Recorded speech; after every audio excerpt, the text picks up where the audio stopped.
Assalamualaikum warahmatullahi wabarakatuh. Sahabat semua, jangan lupa bersyalawat kepada baginda Nabi Muhammad Shallallahu Alaihi Wasallam.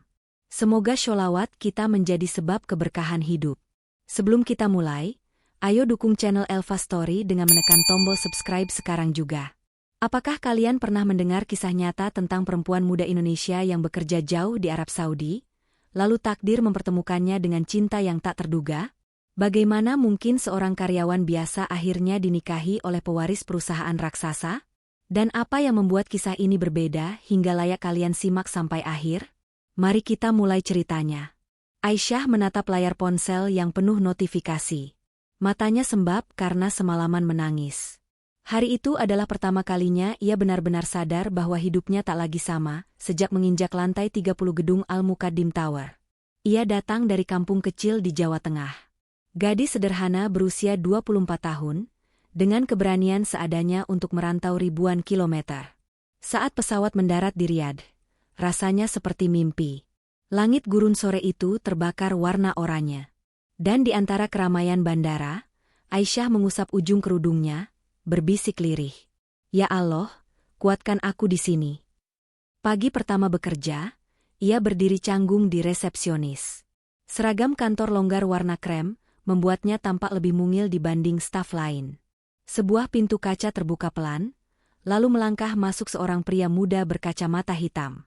Wajahnya tegas, sorot matanya dingin.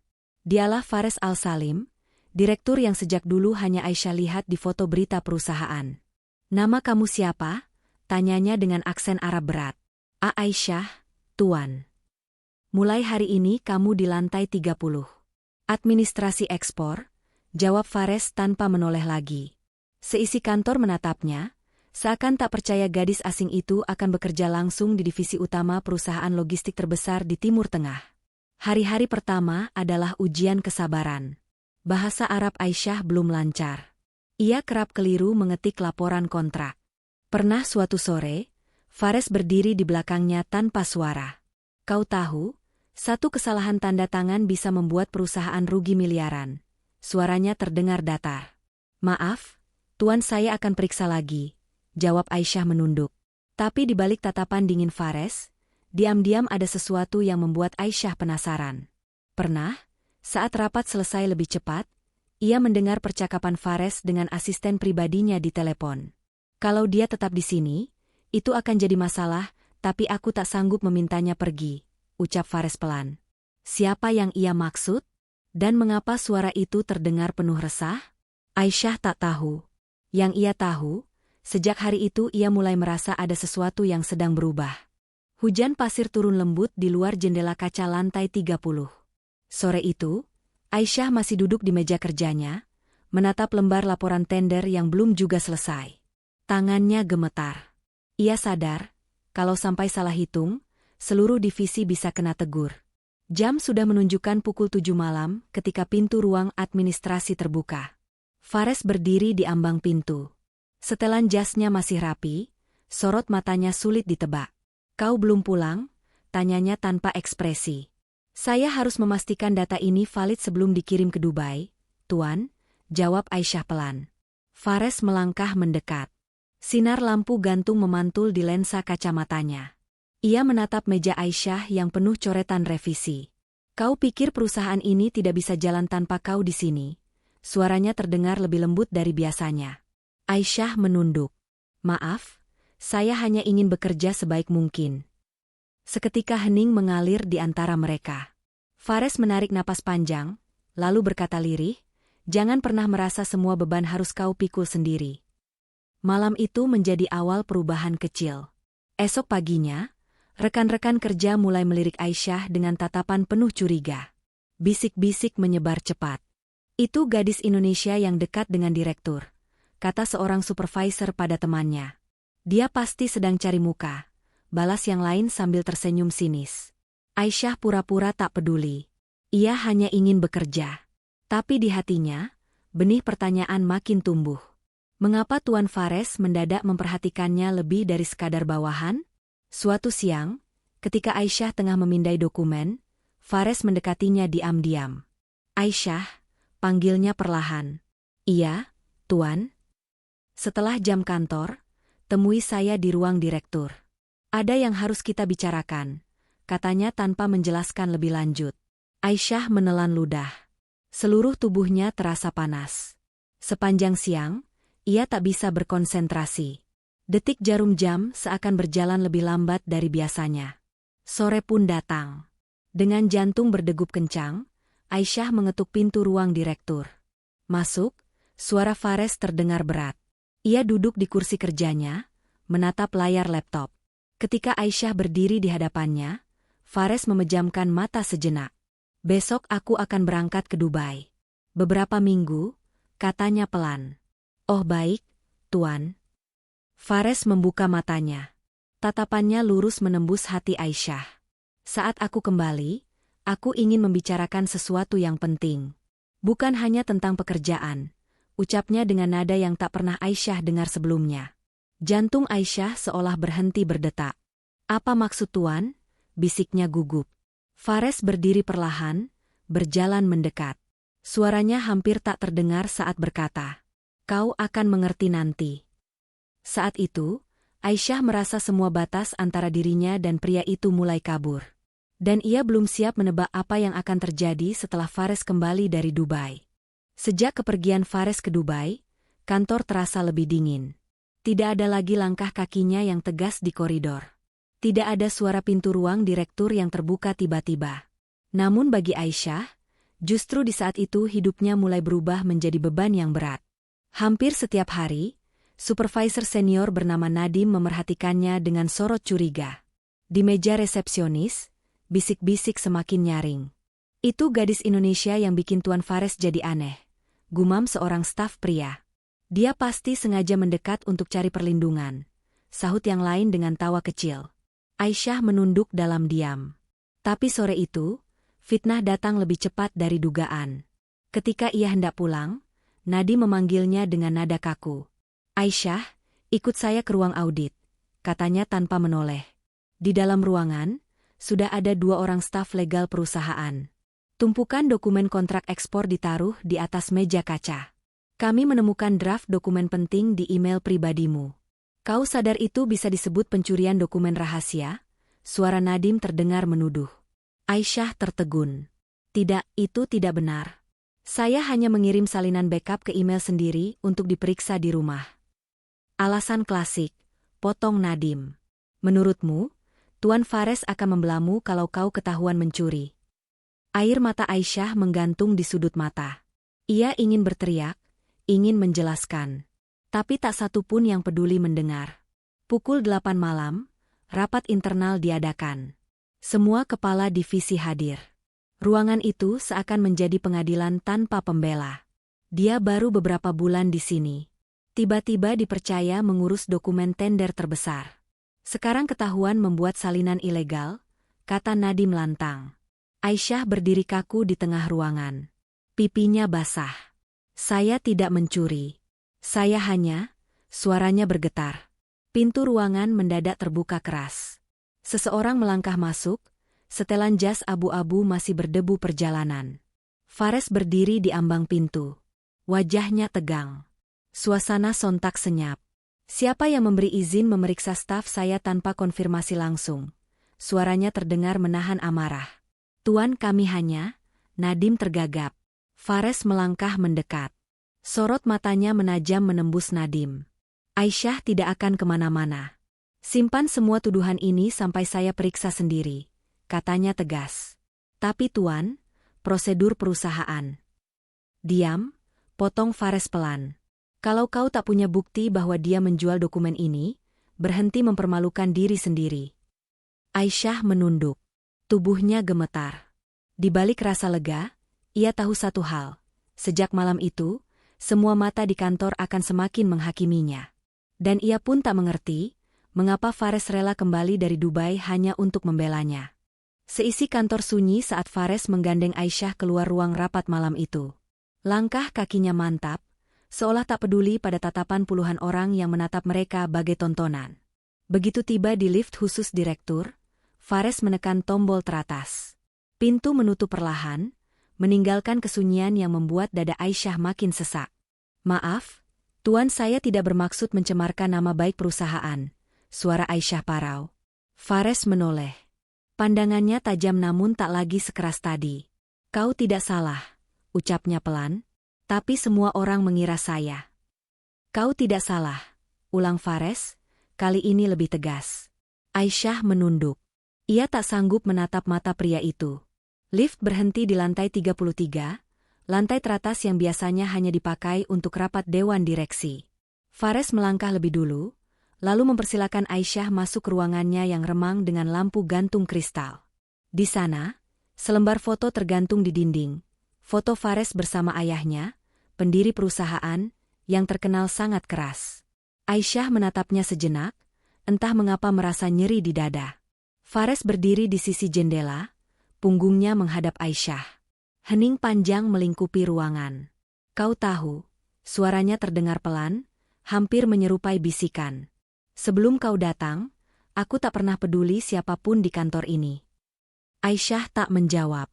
Ia hanya menatap lantai. Aku pernah berpikir, hidupku sudah cukup hanya dengan bekerja. Tidak perlu terikat pada siapapun, lanjut Fares. Tiba-tiba ia membalikkan badan, menatap Aisyah lekat-lekat. Sampai kau datang, membuat semua rencana itu berantakan. Jantung Aisyah berdetak tak karuan. Tuan, saya hanya karyawan. Kau lebih dari itu, potong Fares. Sejenak, tak ada yang berani bicara. Aisyah merasa kakinya lemas. Bayangan masa depan melintas di benaknya. Tentang keluarganya di kampung, tentang gosip kantor, tentang jurang yang seakan memisahkan mereka. Tuan, saya mohon jangan bicara seperti ini. Saya tak ingin menjadi masalah untuk siapapun, ucap Aisyah dengan suara gemetar. Fares melangkah mendekat. Mata coklatnya menyiratkan sesuatu yang tak pernah Aisyah lihat sebelumnya. Luka yang dalam, juga keinginan yang tak bisa disembunyikan. Aku akan pulang malam ini ke rumah ayahku. Aku harus bicara padanya, bisik Fares. Untuk apa? Aisyah hampir tak berani menanyakan. Fares menatapnya dalam-dalam. Untuk menjelaskan bahwa aku tak akan mundur dari apa yang sudah kupilih. Dan sebelum Aisyah sempat bertanya apa maksud kata-kata itu, Fares sudah berbalik meninggalkan ruangan, membiarkan Aisyah berdiri sendiri di tengah bayangan yang kian membingungkan. Malam itu Riyadh diliputi angin gurun yang kering. Aisyah duduk di meja kerjanya sendirian, lampu kantor sudah banyak yang padam. Tapi pikirannya sama sekali tak bisa diam. Kata-kata Fares terus terngiang di kepalanya. Aku tak akan mundur dari apa yang sudah kupilih. Apa maksudnya? Dan seberapa jauh ia siap melawan semuanya? Tak lama, ponsel Aisyah berdering. Nomor asing. Dengan ragu, ia mengangkatnya. Assalamualaikum. Ini saya, Fares. Suara itu terdengar lelah. Waalaikumsalam, Tuan, jawab Aisyah pelan. Aku sudah bicara dengan ayah. Besok kau mungkin akan dipanggil ke ruangan rapat dewan. Ada apa? Dia ingin bertemu langsung denganmu. Menanyakan hubungan kita, ujar Fares tanpa ragu. Aisyah memejamkan mata. Dadanya serasa diremas. Tapi kita tidak punya hubungan apa-apa, ucapnya tergagap. Belum, jawab Fares singkat. Panggilan terputus. Aisyah menatap layar ponsel yang gelap. Jantungnya berdegup keras. Ia tak mengerti, bagaimana hanya dalam hitungan minggu ia bisa terjebak di pusaran yang tak pernah ia inginkan. Keesokan paginya, kabar itu sudah menyebar ke seluruh lantai. Para staf berbisik lebih keras dari biasanya. Saat Aisyah lewat, tatapan mata mereka penuh rasa ingin tahu, juga kecemburuan. Dia pasti akan dipecat, bisik seorang karyawan wanita. Atau malah jadi istri kedua, jawab temannya sambil menahan tawa. Aisyah hanya menunduk, menahan air mata yang nyaris jatuh. Menjelang siang, seorang pengawal perusahaan menghampiri mejanya. Ikuti saya. Tuan Besar ingin bertemu. Langkah Aisyah terasa berat ketika melewati koridor marmer menuju ruangan rapat utama. Pintu tinggi itu terbuka perlahan. Di dalam, duduk pria parubaya bersorban putih. Wajahnya keras, tatapannya tajam. Dialah Salim Al-Salim, ayah Fares. Masuk, ucapnya dengan suara yang membuat Aisyah gemetar. Di sampingnya, Fares berdiri tegak, wajahnya tegang. Aisyah, kata Salim pelan namun penuh wibawa, kau tahu mengapa kau di sini? Aisyah menelan ludah. Tidak, Tuan. Kau telah membuat anakku lupa pada kewajiban. Dia bilang, kau bukan sekadar karyawan baginya. Aisyah menoleh pada Fares, yang menatapnya dengan sorot yang sulit dijelaskan. Aku hanya bekerja di sini, Tuan. Tidak lebih, bisiknya. Salim mendengus pelan. Kalau begitu, jawab pertanyaan terakhirku. Jika anakku benar-benar memilihmu, apa kau sanggup menanggung konsekuensinya? Ruangan hening. Aisyah merasa tak ada udara tersisa di paru-parunya. Di saat yang sama, Fares menatap ayahnya tanpa berkedip. Ayah, aku sudah memutuskan. Aku tidak akan membiarkannya pergi, ucapnya mantap. Dan di detik itu, Aisyah sadar, semuanya baru saja dimulai. Sejak hari itu, langkah Aisyah tak pernah lagi terasa ringan. Setiap sudut kantor bagai mata-mata yang terus menelannya dalam tatapan curiga. Tapi lebih dari semuanya, ada satu perasaan yang lebih menakutkan. Rasa bahwa apapun yang terjadi nanti, ia tak lagi bisa kembali menjadi gadis sederhana yang hanya ingin bekerja. Sore itu, Aisyah duduk di ruang administrasi yang hampir kosong. Tangannya bergetar saat merapikan berkas. Pintu ruangan terbuka, dan Fares melangkah masuk perlahan. Semua orang sudah pulang? Tanyanya, suaranya terdengar lelah. Sudah, Tuan, jawab Aisyah tanpa menoleh. Fares mendekat. Bayangannya jatuh di meja kerja Aisyah. Ayah memberiku dua pilihan, ucapnya pelan. Menikah dengan perempuan yang tidak dia setujui, atau kehilangan hakku atas perusahaan. Aisyah menegakkan punggung, menatapnya dengan mata yang mulai berkaca-kaca. Jangan lakukan ini. Jangan pertaruhkan semua yang Tuan punya hanya karena saya, bisiknya. Fares menghela napas panjang. Kau pikir ini hanya tentangmu? Ini tentang apa yang membuatku merasa hidup. Tuan. Aisyah, dengarkan aku. Fares menunduk sedikit, hingga mata mereka sejajar. Aku sudah lama menjalani hidup hanya untuk menuruti rencana orang lain. Dan untuk pertama kalinya, aku ingin memilih sesuatu atau seseorang dengan caraku sendiri. Aisyah menunduk. Air matanya jatuh satu persatu ke tumpukan dokumen. Tuan, saya bukan siapa-siapa. Saya cuma seorang gadis dari kampung. Saya bahkan tidak bisa berbicara Arab dengan lancar. Bagaimana saya bisa berdiri di samping Tuan? Kau pikir kebahagiaan itu soal asalmu? Gelarmu? Kau salah, ucap Fares tegas. Sunyi mengisi ruangan. Hanya detak jarum jam yang terdengar. Aisyah menggigit bibirnya, menahan tangis. Dalam hati, ia tahu tak ada jalan mudah. Jika ia menerima perasaan itu, akan ada harga yang harus dibayar. Tapi jika ia mundur, mungkin seumur hidup ia akan menyesal. Fares berdiri lebih tegak. Sorot matanya kembali mantap. Aku akan umumkan pada semua orang bahwa kau bukan sekadar staf di perusahaan ini. Aku akan melamarmu secara resmi, katanya. Aisyah menutup mulutnya dengan kedua tangan. Tubuhnya gemetar. Tapi, Tuan, Ayah akan marah. Semua orang akan mencemooh. Tapi aku sudah memilih, jawab Fares dengan suara berat. Dan di saat itulah, Aisyah mengerti. Cinta tak selalu datang saat kau siap. Kadang ia datang seperti badai, merobohkan semua yang pernah kau kira kokoh. Pagi itu, udara di Riyadh masih dingin saat Aisyah tiba di kantor. Biasanya ia berjalan cepat menunduk, berharap tak menarik perhatian siapapun. Tapi hari ini, rasanya tak mungkin lagi bersembunyi. Di meja resepsionis, semua kepala menoleh ke arahnya. Bisik-bisik terdengar lebih jelas daripada sebelumnya. Itu dia gadis yang membuat direktur mau melepas warisan, kata seorang staf wanita setengah berbisik. Aisyah pura-pura tak mendengar. Ia menunduk, berjalan cepat menuju lift. Saat pintu tertutup, jantungnya berdegup sampai membuat kakinya lemas. Sampai lantai 30, pintu lift terbuka perlahan. Dan di depan pintu, berdiri Fares dalam setelan abu-abu yang rapi. Wajahnya tegang. Aisyah, ikut aku, katanya pelan. Tuan, saya belum siap, bisik Aisyah.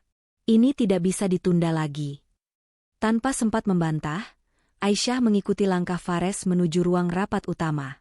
Di dalam, sudah duduk beberapa pemegang saham, kepala divisi, dan di kursi terdepan, Salim Al-Salim, ayah Fares. Tatapannya bagai pisau. Fares berdiri di hadapan semuanya, menarik napas panjang. Ruangan itu sunyi menegangkan. Aku memanggil kalian ke sini untuk satu alasan. Suaranya terdengar mantap. Hari ini, aku menyatakan niatku menikahi Aisyah. Seseorang di sudut ruangan menarik napas keras. Bisik-bisik pecah di antara kursi. Fares. Suara Salim terdengar berat, menggetarkan dada siapa saja yang mendengarnya. Kau tahu apa akibat keputusan ini? Aku tahu. Kalau kau melakukannya, semua saham dan kuasa atas perusahaan akan aku cabut darimu. Aisyah menunduk, air matanya jatuh tanpa bisa dicegah. Tuan tolong hentikan, bisiknya pelan. Fares menoleh padanya. Sorot matanya tidak berubah. Tegas. Aku sudah cukup lama hidup dalam bayang-bayang aturan. Kalau ini harga untuk memilih sendiri jalanku, aku siap, katanya lantang. Salim berdiri perlahan. Suasana di ruangan seketika menegang. Anak bodoh. Suaranya bergetar, entah oleh kemarahan atau luka yang dalam. Kalau kau keluar dari sini bersama gadis itu, kau bukan lagi bagian keluarga ini. Semua mata berpindah pada Fares. Lalu berpindah ke Aisyah, yang berdiri kaku bagai patung. Fares menunduk sejenak. Lalu menatap ayahnya sekali lagi. Baik, katanya lirih. Ia meraih tangan Aisyah yang masih gemetar. Ayo, bisiknya pelan. Aisyah menatap wajahnya, napasnya tak teratur. Tapi di matanya yang bening, ia melihat satu hal yang membuatnya tak bisa lagi menolak, keyakinan. Dan di hadapan puluhan orang yang menatap dengan amarah, cemooh, juga rasa tak percaya, mereka melangkah keluar dari ruangan itu bersama. Malam itu, angin gurun bertiup lembut di halaman kecil masjid tua di pinggiran Riyadh. Lampu-lampu kuning menyala remang, memantulkan bayangan tembok batu yang sudah berusia puluhan tahun. Aisyah duduk di sudut ruangan wudhu, menunduk dalam diam. Jemarinya gemetar saat merapikan kerudung. Rasanya semua yang terjadi hari ini seperti mimpi yang terlalu berani untuk diimpikan. Di luar, Fares berdiri berbicara pelan dengan seorang imam tua yang mengenakan gamis putih bersih. Wajah Fares tegang, tapi ada ketenangan aneh yang terpancar dari sorot matanya. Ketika akhirnya ia melangkah mendekat, Aisyah mendongak. Ini tempat yang dulu sering aku datangi bersama ibuku, bisik Fares pelan. Aku ingin semuanya dimulai di sini.